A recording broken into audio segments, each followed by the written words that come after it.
Tell me if this sounds familiar. You've got a big trip coming up, so you got your pocket camera for vlogging, a mirrorless camera for landscapes, an action camera for adventures, a drone for aerial shots, lenses, microphones, batteries, a tripod.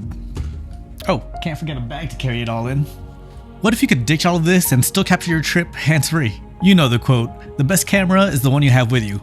Well, what if it's the one that's already on your face? These are the Ray-Ban Metas. The version I have are the headliners. They're smart glasses that have speakers so you can listen to music. So what I wanna hang with my friends, so what I wanna do microphone so you can ask the AI questions. Hey Meta, I'm working on a YouTube video about the Ray-Ban Metas. Give me a good YouTube title for it.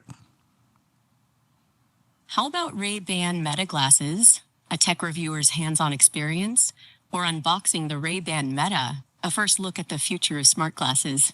Thank you. You're welcome. I hope your YouTube video about the Ray-Ban Metas goes well. Me too. Touch controls on the side. You and me stuck on the ocean now.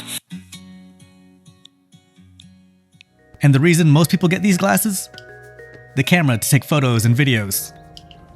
These glasses can do a lot more than that, but what I want to focus on is the camera and see if it can replace all of these other cameras to save your back on your next trip. So I just got back from a 6-week trip around Asia, and I use these glasses everywhere I went. As someone who creates content, I wanted to see if the Metas would be good enough to be the only camera that you carry around. So the Ray-Ban Metas can take photos and videos, but only in vertical format. And since I'm posting this video in horizontal format, I'm going to place footage side by side to fill the space. On this 6-week trip, I visited 8 cities across 6 countries. I was in Istanbul, Singapore, Thailand, Hong Kong, Macau, Shanghai, Beijing, and Seoul. In bright conditions, the image looks great. Once the sun starts going down or you're indoors, that's when the image starts falling apart. And then when it's full on nighttime, it actually isn't the worst. The audio is really good on these. It has a 5-mic array for immersive spatial audio recording. Alright, so I'm here in Pattaya, Thailand. This is supposed to be the relaxation part of my trip. I'm only here for like 3 or 4 days, something like that. Really short trip.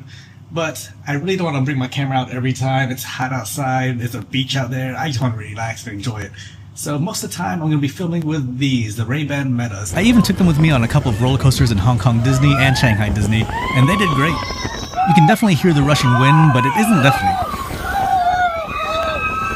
Having a camera that's always on so I can just quickly hit the shutter button and start recording is the best thing about these glasses. I don't have to reach into my bag and pull out a camera every single time I want to capture something. The stabilization works great.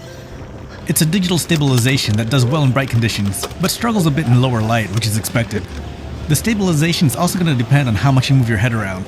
I didn't realize how much I moved my head and eyes all over the place until I looked over my footage from these Metas. Back to more Disney footage. The stabilization works great on coasters, even in the darkness. You will see it jitter a bit though, but it isn't too bad. Meta doesn't give exact specs, but the camera is roughly equivalent to a 21.5mm lens. It's not super wide like an action camera, it looks more natural. The camera is 12 megapixels and takes video at 30 frames per second. The glasses have 32 gigabytes of internal storage, so they can hold over 500 photos, more than 130-second videos. The footage transfers to your phone and it's pretty seamless. By default, it auto-imports everything you've taken when your glasses are on and connected to your phone. The footage is then automatically removed from the glasses once it's transferred to your phone. You can live stream with these too. Right now it's only to Instagram and Facebook, but Meta has partnered with Streamlabs, so you'll be able to live stream to any platform real soon. Alright, so I obviously love using nice cameras, but after traveling with so much camera gear and complaining about all the weight on my back, I've come to love these smaller cameras instead because they're just so good now. Okay, I'll be honest, I did bring all of this camera gear with me on my trip. You really can't replace the image quality of a full-frame camera, or the durability of an action camera. And good luck replacing drone shots with these. Like I was saying, I just love capturing images. If I wanted to immerse myself in the trip though, and still be able to capture moments to share online, nothing beats these glasses. There are some issues with them though. The first issue is that the Ray-Ban Metas can only take photos and videos in portrait mode.